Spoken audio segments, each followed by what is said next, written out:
Ito po ang limang malalaking pagkakamali na madalas po na ginagawa ng maraming Katoliko sa Semana Santa. At huwag na po nating hintayin pa na iging rason na masira ang banal na panahong ito.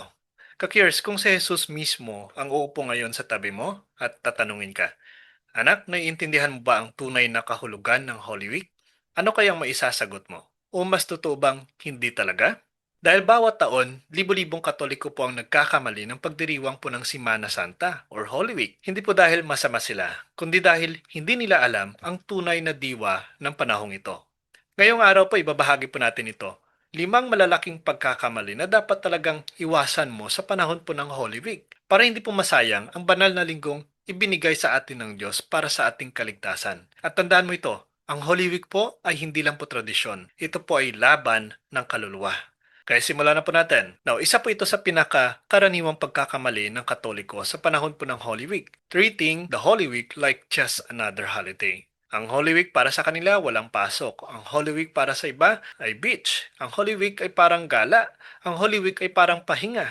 Now, mali ba ang magpahinga? Hindi po. Pero kapag mas excited tayo sa outing kaysa sa pagninilay sa paghihirap ni Jesus, yan po ay mali. Sa Ebanghelyo po binigyang diin ni Jesus ang kahalagahan po ng panahong ito. In Luke chapter 22 verse 14, dumating na ang oras. Ang anak ng tao ay ipagkakanulo. Para po kay Jesus, Holy Week ay pinakamatinding sandali po ng kanyang misyon. Pero para po sa marami ngayon, parang long weekend lang. Hindi po natin sinasabi dito na bawal nang magpahinga. Pero kung puro po enjoyment, zero prayer, puro travel photos, puro plans, pero walang Lord, anong gusto mo para sa akin ngayong Holy Week? Naku po, yan po ang nagiging problema. Kay-curious, hindi po aksidente na tuwing Holy Week ay tumitigil ang mundo. Walang pasok, tahimik ang syudad, may panahon ka para tumigil at magnilay. Hindi po dahil deserve mo lang ng rest, kundi dahil gusto po ni Jesus makausap ka. Gusto niya pong pakinggan mo ang iyong puso habang inaalala mo ang kanyang sakripisyo. Kaya ngayong taon po, tanungin niyo po ang sarili niyo, Lord, paano kita mas makikilala ngayong Semana Santa? Holy Week is not holiday. Holy Week is a holy encounter. Now, pangalawa po sa karaniwang pagkakamali tuwing Holy Week is staying too busy and distracted. Marami pong hindi makapagdasal dahil laging nakatingin lamang sa phone, laging sa social media, maraming lakad, maraming trabaho, maraming commitments, maraming ingay. Hindi po masama maging busy, pero may panahon sa buhay na dapat kang tumigil. At isa na po dito ang Holy Week. Sa Getsemani po sinasabi ni Jesus sa mga alagad na inantok. Matthew 26 verse 40, hindi pa kayo maaring magbantay kahit isang oras? Parang sinasabi niya rin sa atin ngayon na, Anak, hindi ka ba pwedeng maglaan ng oras para sa akin? Holy Week po is a call to silence, a call to reflection, a call to slow down. Pero paano ka magre-reflect kung mas mabilis pa sa Kwaresma ang pag-scroll mo sa TikTok, sa Facebook, sa YouTube? Paano mo maririnig ang bulong ng Diyos kung mas malakas ang notifications? Paano ka magtatago sa puso ng Diyos kung palagi kang nasa labas, palagi kang nagmamadali, palagi kang abala? Kakirs, mayroon pong dalawang uri ng katahimikan. Una, yung walang ingay. Pangalawa, yung walang distraction. Ang Holy Week po ay hindi lang pagiging tahimik sa paligid, kundi pagiging tahimik sa kaluluwa.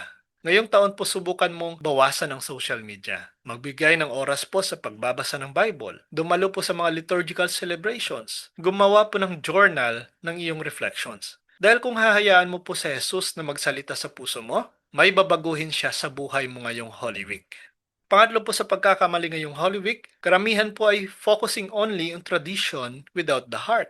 Ito po ang madalas na hindi napapansin. Marami po ang nagbivisita iglesia, nag-aayuno, nagpapapako sa krus sa iba't ibang bansa, nagpepenitensya, sumasama sa prosesyon, nagsisimba. Perfect na para sa kanila. Pero minsan po, puro labas, walang loob. Sinasabi po ni Jesus in Matthew 15 verse 8, ang bayang ito ay pinaparangalan ako sa labi, ngunit ang puso nila ay malayo sa akin. Masakit po yan. Pero yan pong totoo.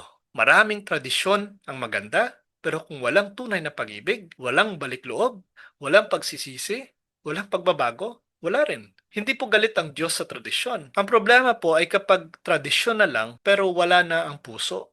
Halimbawa po, nagbibisita iglesia ka pero 0 minutes of silence sa bawat simbahan. Nag-aayuno ka pero galit ka pa rin sa pamilya mo. Sumasama ka sa prosesyon pero hindi mo kayang magpatawad. Ka-curious, ang tunay po na Holy Week ay panloob na pagbabago. Hindi po ito checklist, hindi po ito requirement, hindi po ito contest. Ito po ay pag-ibig. Ito po ay pagninilay. Ito po ay pagnanais na maging mas katulad ni Kristo. Now, pang-apat po sa malaking pagkakamali tuwing Holy Week is neglecting acts of mercy and kindness. Ang Holy Week po ay for prayer, ang Holy Week ay for fasting. Yes, tama po yan. Pero minsan, nakakalimutan po natin yung isa sa pinakamahalagang bahagi. Holy Week is for mercy also.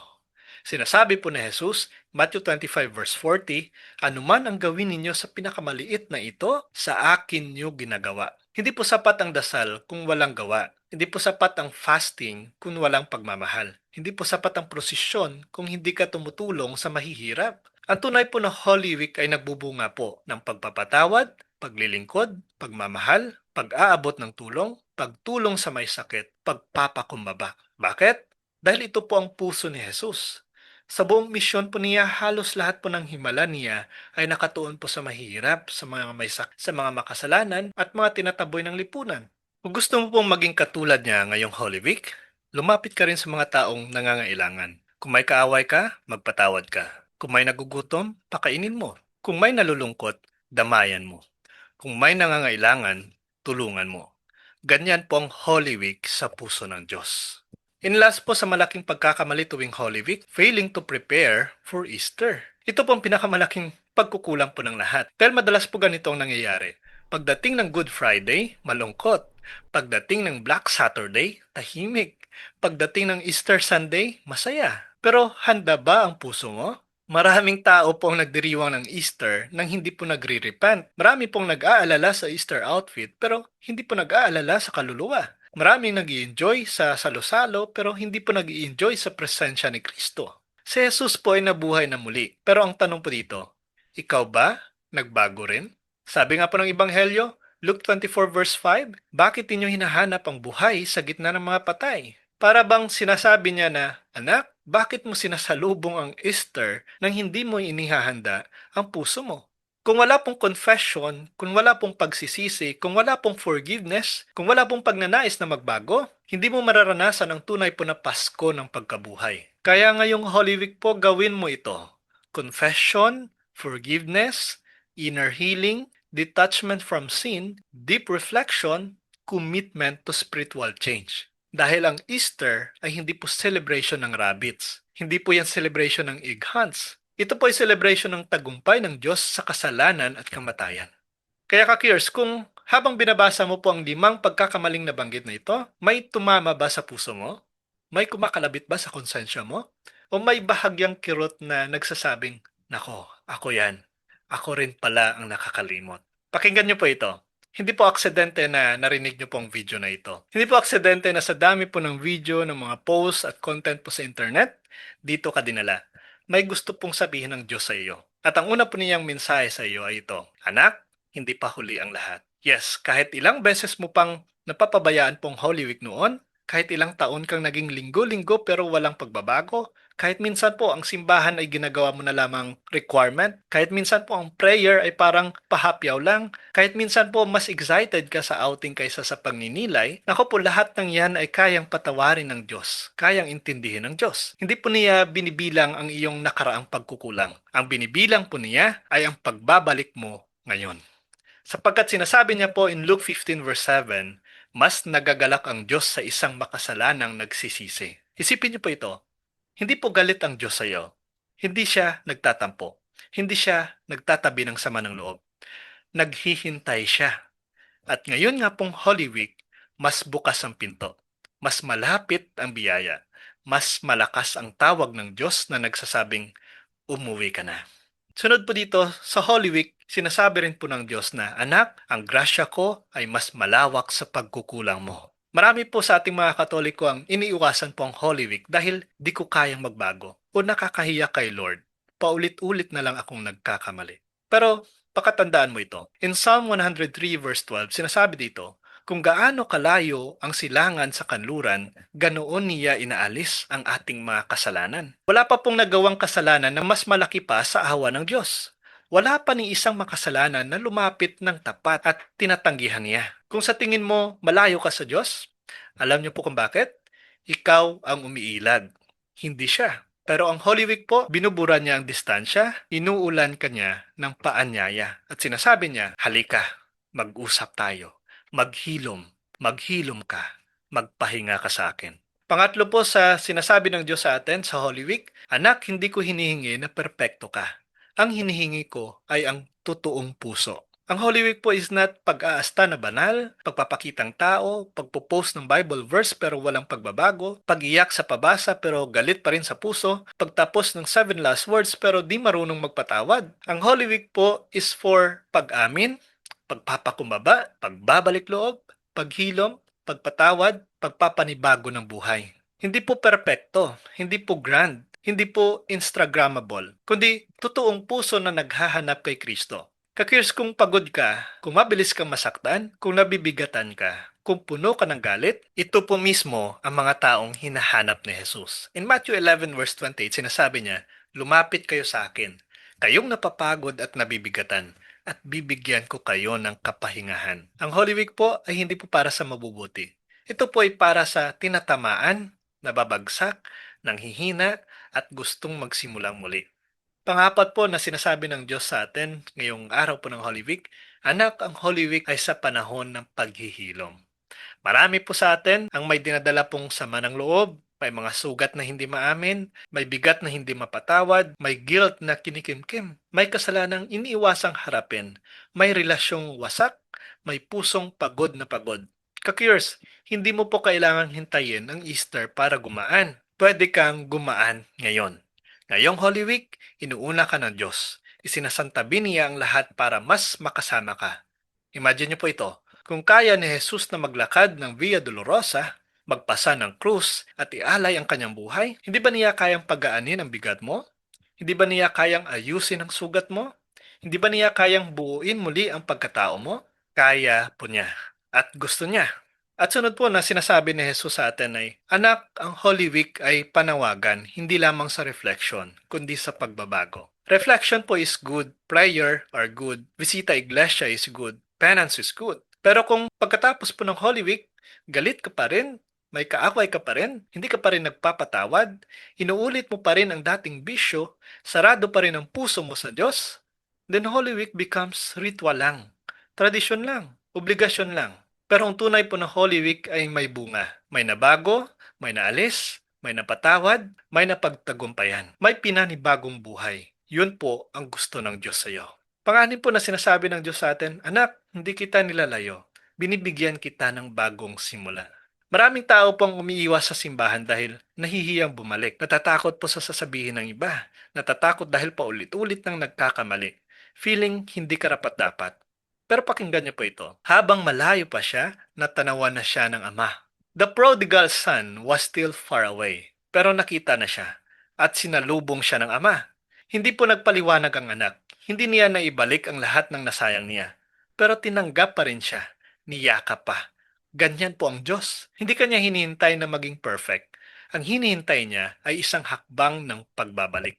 Sa Holy Week po na ito, parang sinasabi rin ng Diyos na, anak, ang kapatawaran ay hindi imposible.